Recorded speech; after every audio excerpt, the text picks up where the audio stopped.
The Foxborough frenzy I go into every time I hear Gil Santos and Gino Cappelletti's voices with a great Patriots highlight from the Ted Johnson era, as we like to refer to it around here on WEEI Afternoons.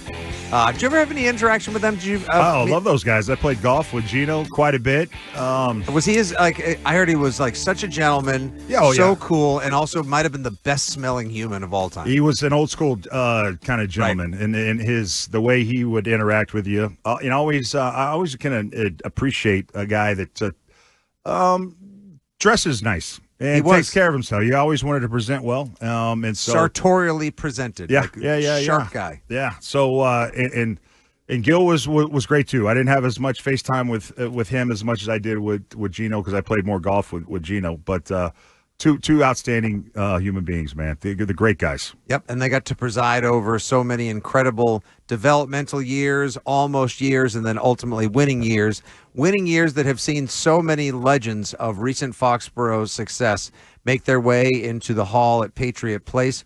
Well, a lot of other teams are still trying to figure out if they have enough people to warrant their own personal team Hall of Fame. The New England Patriots now have the ultimate first world football problem, Ted Johnson. They have too many guys whose resumes, accomplishments, and achievements dictate that they should be members of this team's Hall of Fame. Bill Parcells is getting in this year as a special contributor. Finally, again, I know this is a polarizing topic for a lot of people. I'm not sorry to say, I thoroughly believe Bill Parcells belongs in there, and I'm glad he's going to get to go in there, no doubt, and be acknowledged for helping begin the process of turning things around and raising the Patriots out of the darkness to ultimately what became the dynasty, Ted. So that was a brilliant move by the organization, and I'm glad to have heard that from Robert Kraft. And then this year, your three nominees, as voted on by the fans, the finalists, Logan Mankins, but guard, and also played some tackle, and played tackle on ACL, which is even more impressive. Julian Edelman, who his dad once described to me as, hey, Fitz, listen, Wes Welker was a great receiver, but Jules is a great football player. Wes Welker, great receiver. I don't know about that. Julian Edelman, football player. Okay, I'm not sure I agree with that. Okay, but okay. We'll get into that one in a That's second. And of course, I'd like to hear his rationale for that one. Well, it was coming from an objective source, right? Wow. Fitzy? Yeah, I actually got a call on a Saturday because I talked about Welker being a better receiver than Edelman during the week. Someone said something to someone who said something to someone, and my phone rang on a Saturday. I was at my little Cape Cod shack, and I picked it up. I was like, hello? Fitz, Frank Edelman here. I was like, wow. Hey, Frank. That is weird, Please man. don't hurt me. Yeah. Oh, no, I had a chance to socialize with them on a few occasions doing some of the work for the Patriots that I've done, Ted. And Welker's numbers are insane. So Wes, I mean, he's the slot machine. He's the original. Like, he made the position what it is, kind of changing not only just the way the Patriots called plays, but the way a lot of offense was played in the NFL. But it Bubs doesn't really surprise me. I mean, Julian, I could see that coming from his dad. If you know Julian a little bit, And if you watch, what was the name of the documentary about him? 100% overcoming an ACL tear. Yeah, like something no one's ever done. 100% AC, 100% Edelman, or Edelman Unfiltered, Edelman Unplugged. The stories. Coming back from an ACL tear. It's just, it's no one ever does that. Speaking of which, did you see the video of Steph Diggs running like his hair was on fire 5.5 months after getting his ACL repaired? I did not. Video on his Instagram yesterday. Did he make cuts, or was he just running a straight line? Hard. Okay. Hard cuts. If he's making cuts, that's hard. More encouraging. Running 10 yards up, in cut left, then out, then cutting out to the right and catching passes like you would never guess there was an injury, let alone the anterior cruciate ligament That's really torn good in news. half. Yeah, like he looks tremendous. And then, of course, the other finalist, Adam Vinatieri, who I think most of us were. I'll speak for myself. I forget exactly where I was when the NFL honors were being broadcast, and they announced all of the members of this year's class of the Pro Football Hall of Fame, Ted.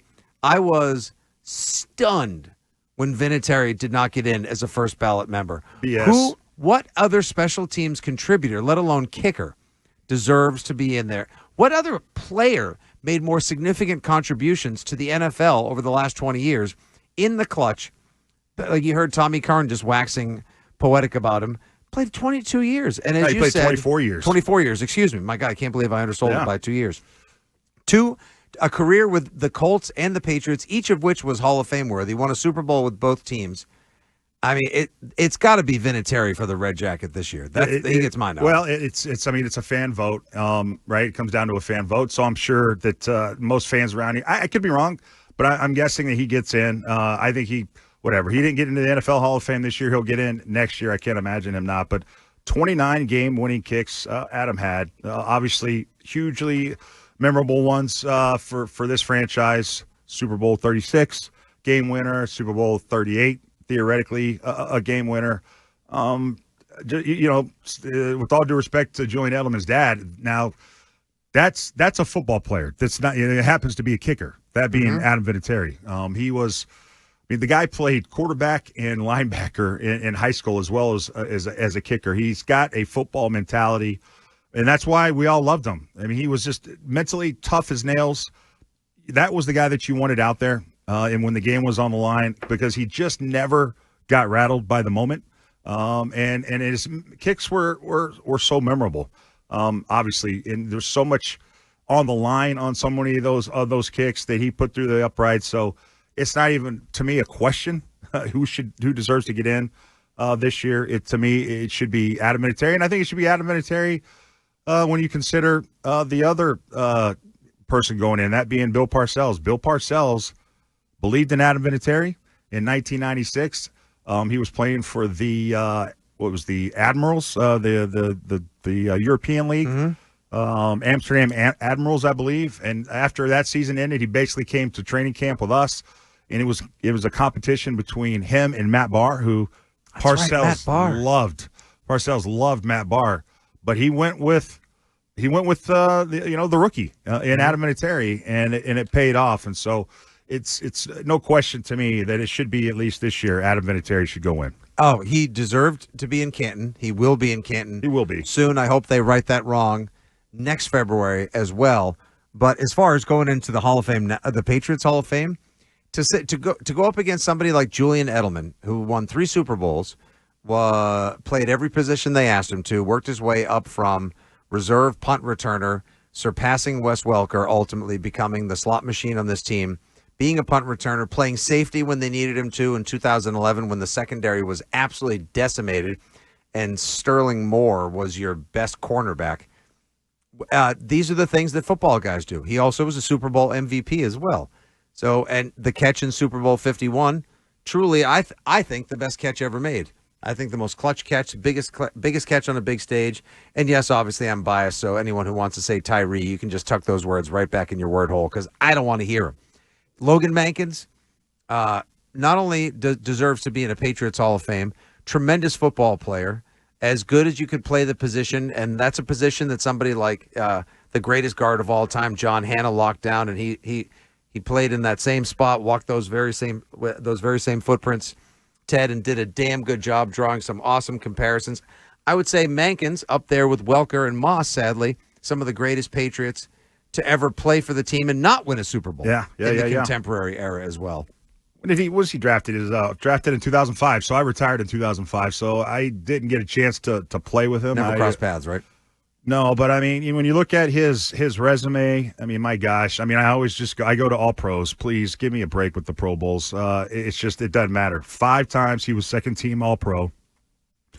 1 time he was a first team All Pro. So that's 6 times on the All Pro list, which is insane. So it's a Hall of Fame career, let alone a Patriots Hall of Fame career. So it's a matter of time before he gets in. So all 3 candidates are getting in. But I think it would be appropriate to put Adam in. Hopefully the fans see it the same way when you consider Bill Parcells is also going in. I just think there's symmetry there and synergy there that it would make it appropriate for him to go in. But if he doesn't go in this year, it'll be soon. So all 3 candidates, all worthy, all will go in. You feel bad for that wasn't where was it? Was it 2012? When was Logan Mankins being traded to? He was traded in 2014 for 2014. Remember, it was the tight end, not Tim to Tampa Brown. Bay, right? Yeah, Tim, who was the head coach? His buddy from Rutgers was at the Tampa Bay. Giano. Yeah, and so they did a deal with him. But And I believe Mankins. Tim Wright, that's who they traded him Tim for. Wright, right.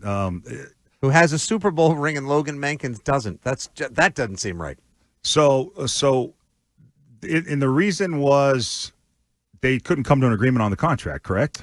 Yeah, so well, Bill, he argued with the Crafts and Bill Belichick and called them liars, I think, even believing and was willing to hold out, and then ultimately got paid what he wanted or what he believed he was worth. But in Tampa Bay.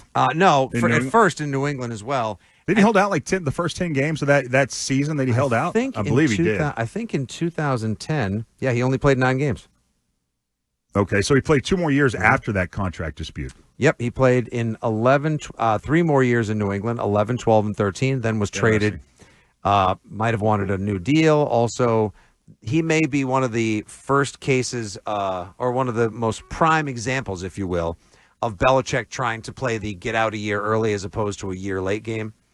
Traded Richard Seymour in 2009 when he thought he could get more value, gets a first-round pick for him. Obviously, Big Say still had a couple of really good years left in him as well. Did the same with Mankins, sending him down to Tampa. I remember talking to him at one of the Patriots draft parties, and I asked him, I was like, hey, before Tom did it, you're like the first guy that found out what it's like to play in Tampa as a Patriot. And how was it? And he's like, oh, it sucked. He was still so bummed. He said that trade was heartbreaking. Well, they didn't win down there. No, they lost a ton. When you're used to winning, it's hard. Yeah. It's hard to go someplace that has a losing culture like that. And the Pats won a Super Bowl that next year. Yeah, that had to. Oh man, that had to have stung. That hurts. But I believe I've heard Dante Scarnecchia, the great offensive line coach, say that I think he's basically said that Logan Mankins was the most talented player he's ever coached on the line. Yeah.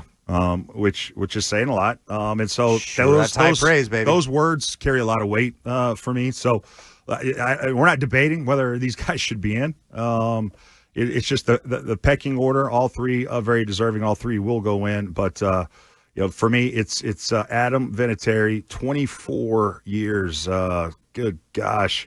How about that 401k, Dan Ball, huh? Jeez, my gosh, that's going to be a nice check that he's going to get. But that's a pretty nice pension he's going to be cashing.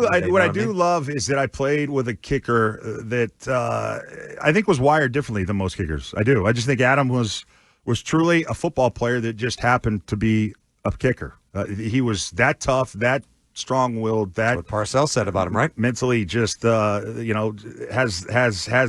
what it takes to just play any position. Just God gave him the body to be a kicker and not a middle linebacker, but he has the mentality of a middle linebacker, which I absolutely love about the guy. All right, so we'll go around the room and then we'll trend. So I know Andy voted for Vinatieri to go in of the 3. You go Vinatieri. Oh, yeah. I go Vinatieri. Stiz? I love Vinatieri, and I get it, but I'm an Edelman guy, so I'm going to go Edelman. All right, and I'm sure I'll be getting a phone call from Frank any minute now. And Dan? It's completely a fan vote, 100% a fan vote, or is there? At this point, yes. Yep. Then I think I would go Edelman as well. As much as he's gonna get in. Yeah, It'll be his eventually. time. Vinatieri, guys. But what do you think? What do you think the fans will vote? Kick in 2000. Ted was there. He can tell you how cold it was. Patton and Wiggy making catches, and J.R. Redmond, Brady spiking the ball and falling down the tuck roll. Yeah, but who do you think the fans bias will vote for? is it? Recency bias is a hell of a thing. They're going to appreciate. They're probably mad Vinatieri didn't get into Canton. They're going to elect him and thank him for what he did. Now that he's been far enough removed from those ugly Colt blue uniforms. And they're going to put Vinatieri in. I think they put Vinatieri as a big thank you for everything that. The kick against the Titans in January 2004. It was 0. Real field was like -20, and he hit a 41-yarder. Go on and on. We go on and on. I know. We'll be here all day. And then we'll get yelled at by Kent. He'll come through the door for a different reason.